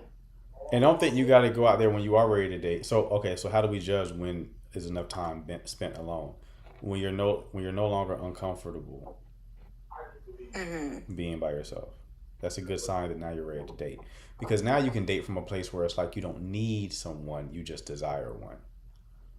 When you need somebody, you're going to rush the decision. And when you rush decisions, you typically make the wrong one. Okay? That makes sense. But you also don't have to go out there and date everyone to find out what you like. You gotta do that. Yeah, that's what my mom was saying. I'm like, that's Yeah, wasting yeah. my time. Like, so I don't know. Yeah, you. I get that because she's just like, you see different personalities, different lifestyles that you're like, okay. Because you know what happens? You will find different things that you like, and then it becomes harder for you to decide on anyone because the guy who is in your face right now doesn't have one of the traits the previous guy had.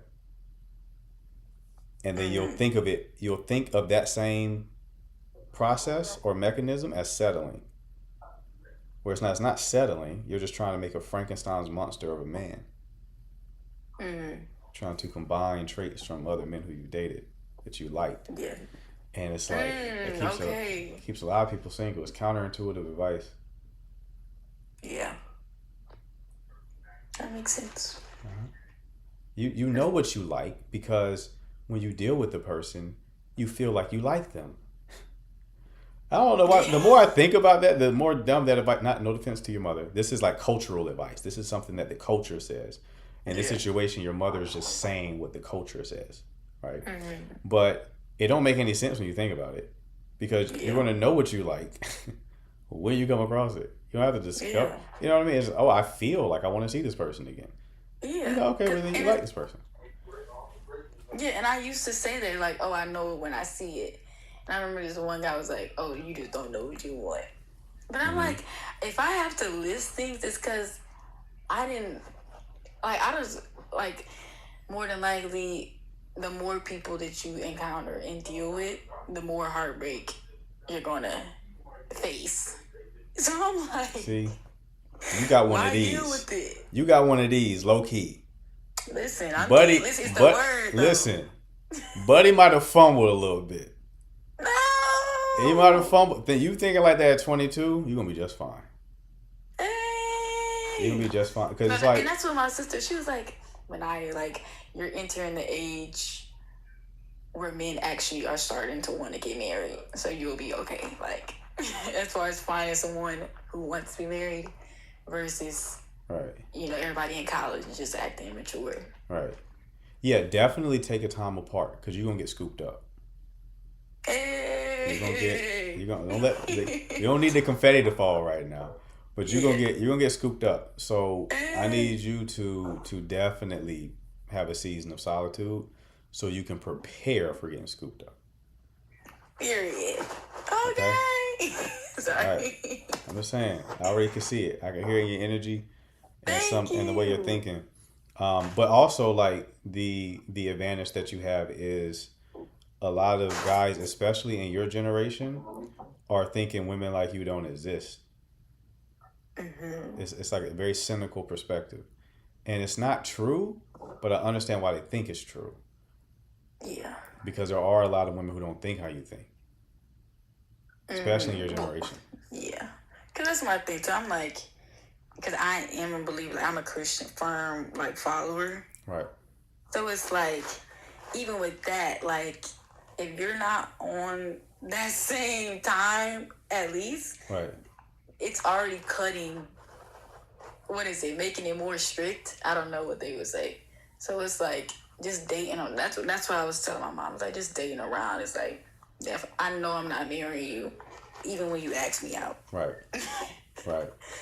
There you So, go. You're thinking about it the right way, love. You'll be just fine. Just Thank you. grieve this previous connection. I know you're still going through it. There was a lot of time invested. So make sure you feel your feelings about that. And use this time to even get deeper in the word, right? And just try to figure out what your values are. yeah. Okay? Like, write them down and then start building your life around those values. Okay. Okay? Start doing things that are meaningful. A lot of people want to engage in busy work when they get single like that to distract themselves from the grief. And that has its place, but start doing things that are meaningful inherently. You do that for a season, and then you get back out there when you're at peace with being in solitude, your isolation season, you'll be fine. Thank you. Alrighty. All right, love. Best of luck to you. All right, you take care. Bye. All right, no more calls. Caroline, why didn't you want to end with that call? I thought that was a good call. Fellas, no shooting at her right now. Let her heal. I know y'all young bucks are already trying to. You probably already shot a shot. Knowing how y'all get down, especially the Africans watching. I already know how y'all get down. Leave her alone. Just for a little while. Just for a little while. CJ Chillax. I ain't heard Chillax in a minute. Wow, where'd that come from? Relax. My brother in Christ. Relax. Let that girl heal for a bit. But yeah, she's gonna be just fine. Just fine. What other kind of last minute questions we have before I get out of here? No more calls though. You can drop them in the chat.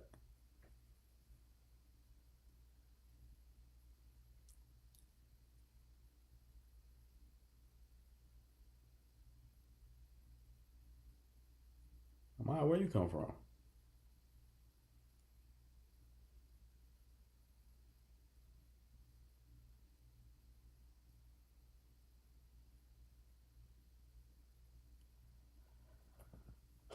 Wasn't Gigi is decided to come very late to the show. He been in the last 20-ish minutes. Okay. Still breaking my heart, low key, Maya, but it's all good. Apparently you don't care. You don't care I'm in the ICU right now.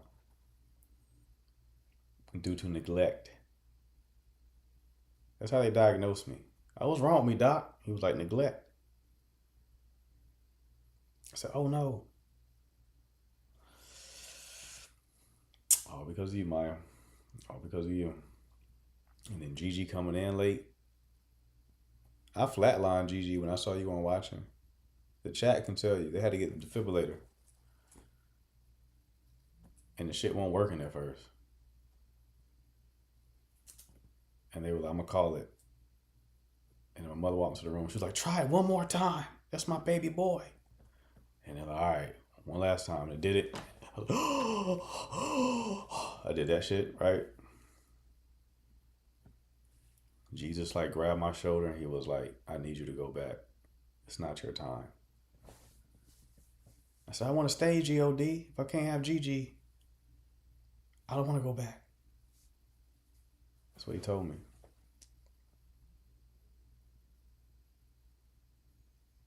This was a real occurrence.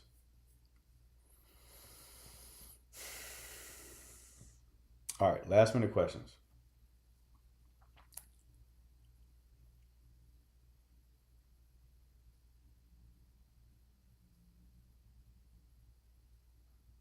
The mind is a beautiful thing.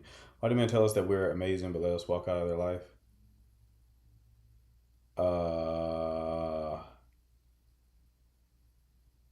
I mean, he could have just wanted to sleep with you.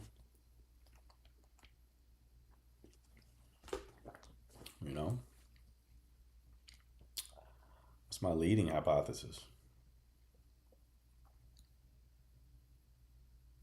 Oh, y'all didn't sleep together. Interesting. Or are you saying that didn't happen to you? No sex 3 years? Wait a second. You no sex 3 years with this person, or just you no sex 3 years period, like you're celibate or something like that?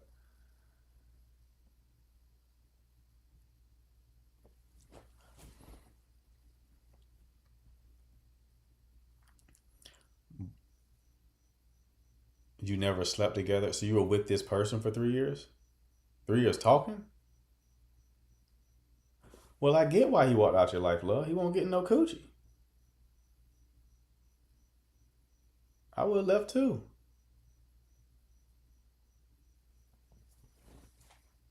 You would have came on me packing my bags. Listen, you're amazing.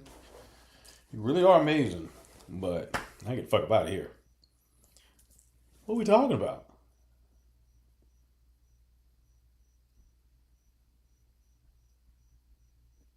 He didn't want to? He might have had like some sexuality. Okay, Christian. Sorry. My apologies. But still, talking for 3 years is abnormal.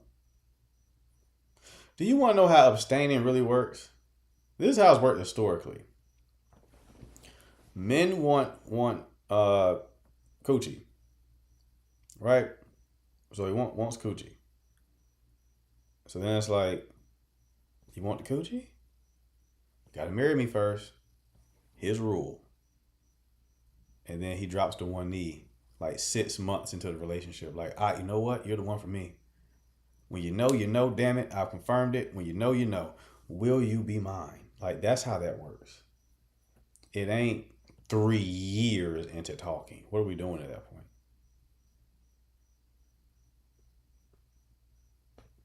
He wanted, I don't know. That sounds weird to me. Normally, even Christian men, it's like, I want this so bad. Like, you speed up the timeline. You know what I mean? Because you want sex so bad, you speed up the timeline and get married really quick. That's why you see these Christian people, like they'll date, well, the ones who abstain seriously. They'll date for a little while. You'll see even Christian content creators who are abstaining, quote unquote. You'll see them be single, and then like 4 months later, like they at the courthouse. The man wants some ass. They frame it like, I just knew. Maybe. But I would wager, along with that, he wants some ass.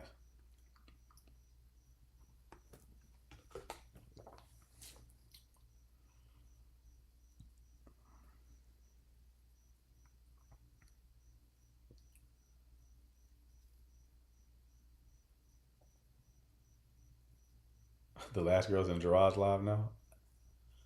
Some people just really do hop from live to live. She might be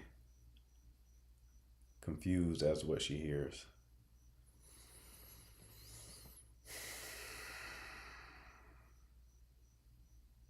But yeah, 3 years without even trying to do that, he might be a little, you know what I mean? He might got the Steph Curry wrist. You feel me? Good shot. That shit wet. That shit is wet. You know what I mean? Good form. Some good ass form.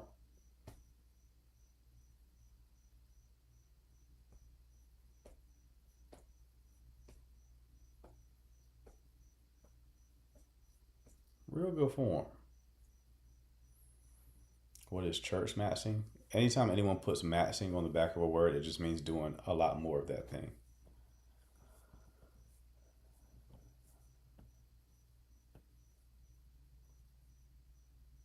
Sexless marriage, sexless relationship. What's wrong? The woman wants it, he doesn't. I mean, I would need a lot more details. There's so many reasons as to why that dynamic exists. He could be avoidant. The wife could have gotten fat. You know what I mean? Harsh, but it happens. That's one of them tricky ones too. Because some women will weaponize that fat shit. Like, how dare you? That hurts my feelings. It's like, well, I get that. But I can't do it.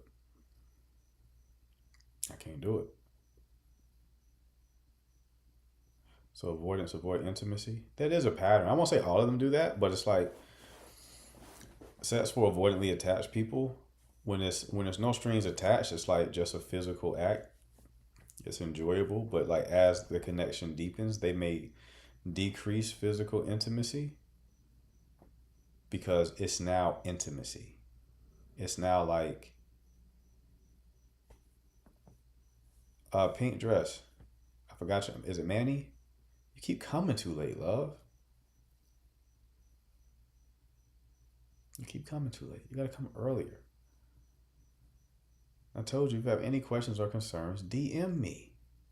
You just gotta DM me your number, and then we will talk about whatever it is you want to talk about.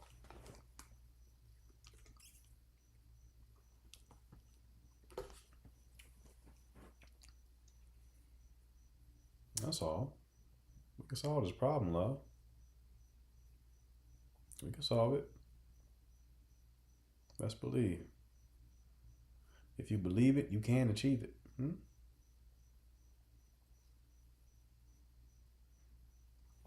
It was a tone of voice. I'm an actor. I'm a thespian. Maya, don't you forget it. To be or not to be. In Manny's DMs. This is how I need to work on my tone. Bro, you gotta own you, brother. You gotta own you. Remember we talked about like animation. All right, what's animating you? Are you married? I am not.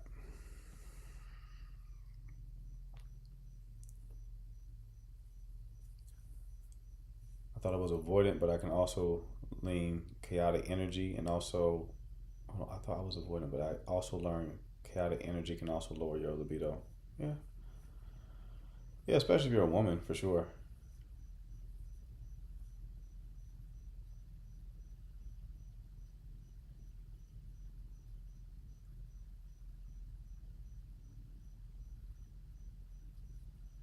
For sure.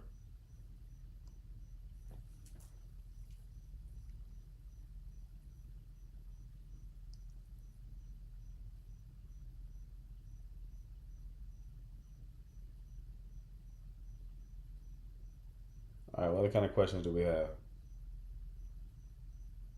You're talking about my pink dress? Nope. I was talking to Manny. Speaking of thespian, I need to see the Odyssey. Man, I heard the Odyssey is like flames. I was trying to bootleg that shit. One of my sites.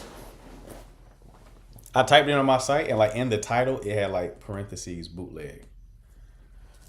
So these are my people. These are my people.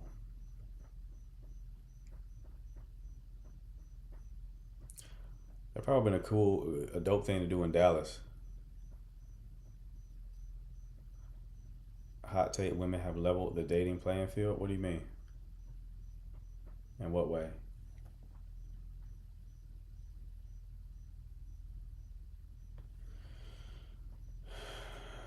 I got a link. Shoot me that. If it's clear, shoot it over. Shoot it over. I'ma see it before Dallas, but we can definitely do it in Dallas as well. Let's pop out as a group, go see the movie. You know, it ain't hella long, is it? It's like 1 3-4 hour joints. Hope not.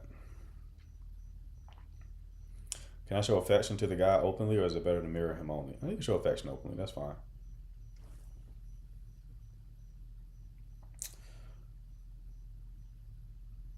They got the game more on lock. They got more sustainable rosters. I guess, man. I'm too tired to meaningfully engage, but I guess.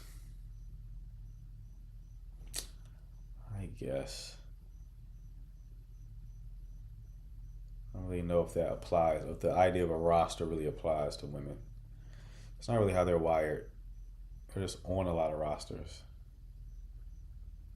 The ones who live like that. 2 hours and 47 minutes. Okay, cool.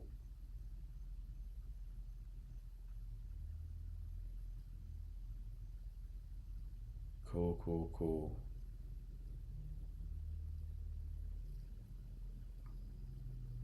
CC, you should definitely take the kiddo. It's important for him to learn his history.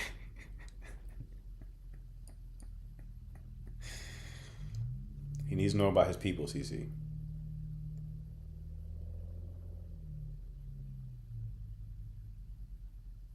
The baby needs to know about his history. Okay? So certainly take him to go see it.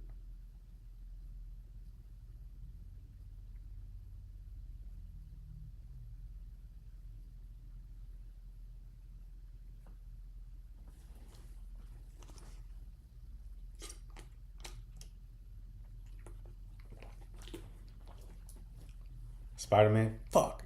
It would have been so much fun if you were talking about Odyssey. Spider-Man's coming out? When Spider-Man come out? I saw that Doomsday trailer today. Flames. That shit got me hyped. When does Spider-Man come out though? 31st?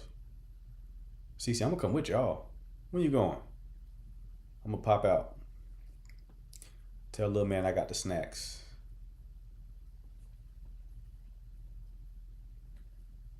Tell little man I got the snacks.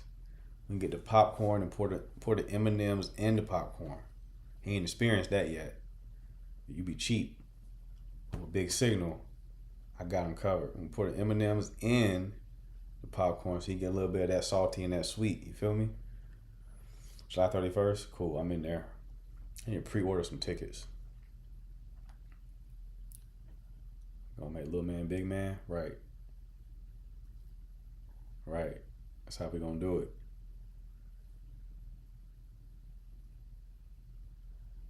You put fruit snacks in the popcorn? I don't know about fruit snacks.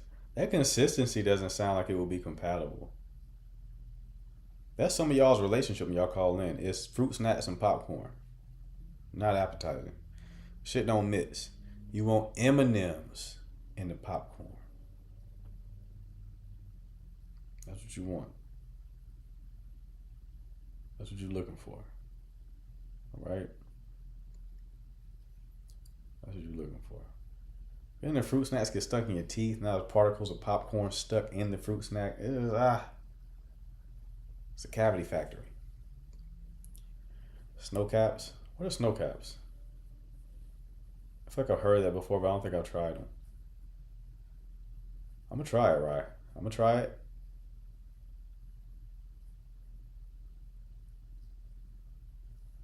You want me to help you fix fruit snacks and popcorn? Yes, Maya. I would appreciate your help. Any excuse for us to connect.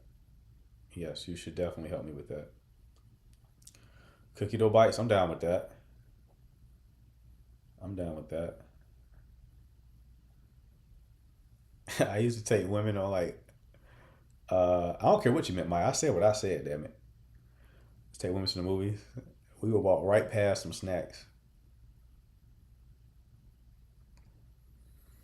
I wouldn't even look at the snacks. Straight ahead. On a mission. What you looking over there for? The popcorn looks stale anyway, love. Let's go ahead and see this movie real quick. I dated one girl. She was like, what did she say? She was like, she was sending me memes on Instagram. And she was like, every time I go out with you, I leave hungry. She's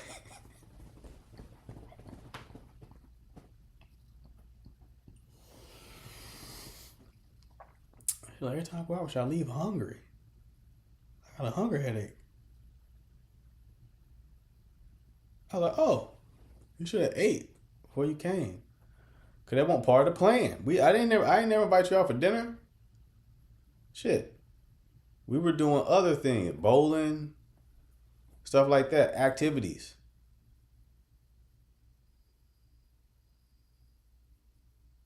Why didn't you eat before you came? I had one on Hinge. It was a long time ago, like a foreign joint. Like one of those UK black women.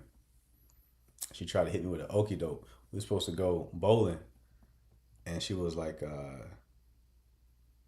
she was behind schedule, and she was like, actually, can we go to dinner? I said, I already ate. You just missed it, love. The Hot Pocket has been consumed. I've already eaten, so I don't think going to dinner is going to work for me, actually.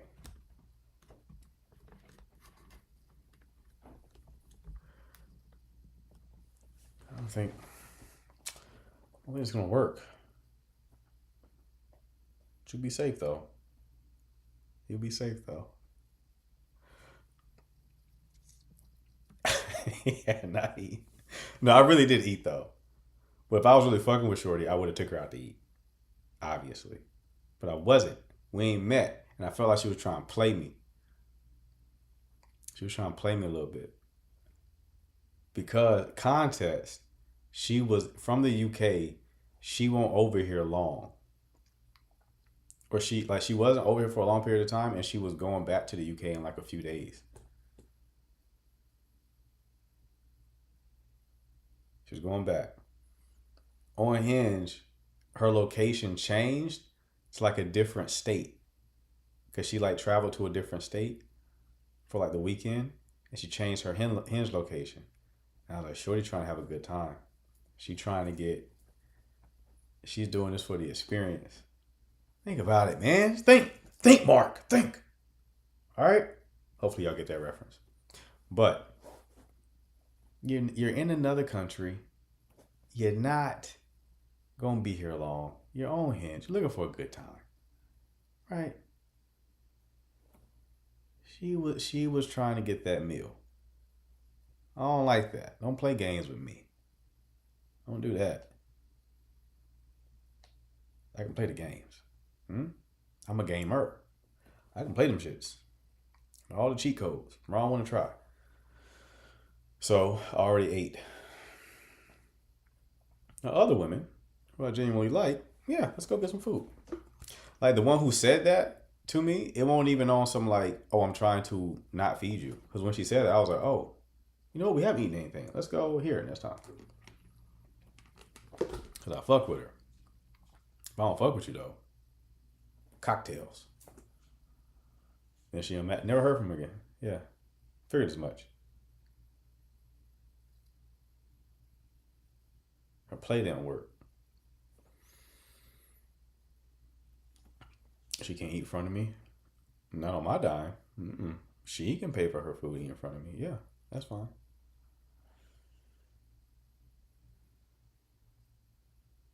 You admitted to starving folk tonight? Yeah. They'll be alright. What does it mean for men to lead in the relationship? It's a concept I don't get. I wish you didn't ask me that question so late because I'm tired. I'm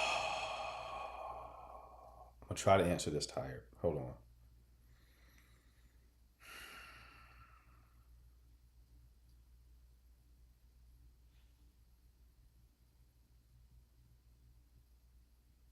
I'm going to oversimplify it. To lead in a relationship is simply to take on more responsibility. It's not to be domineering or controlling. When we talk about like women submitting, a lot of guys think that that should be the default. You get with a woman, she submits to you. That's not how it works. If she's the type of woman who even wants to do that, the submission is a gift. It means like she has seen that you have a best interest at heart. You're a man of integrity. You have good character, good judgment. She can trust you in that way. So then she submits because you earned it. A lot of guys think like, oh, you're my woman, therefore you must submit. It's like, That's like a title you have to earn. I believe a man has to be secure in order to lead well. Yeah, I agree with that. For sure. Be a bad leader if that's not the case. Yeah. It's like servant leadership. I don't know if you ever heard that Christian term. It's like servant leadership.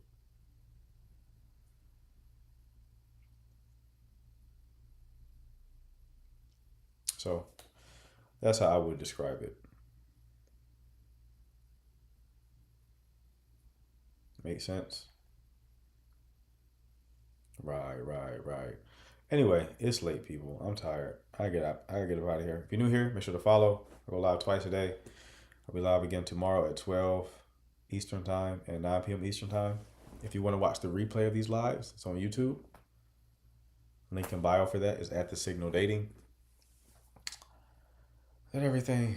Oh, if you want coaching, DM me the word coach. I'll send you a link to book your 1 hour coaching call. Okay? Appreciate the mods. Appreciate the chat. I will see you all tomorrow. Y'all take care.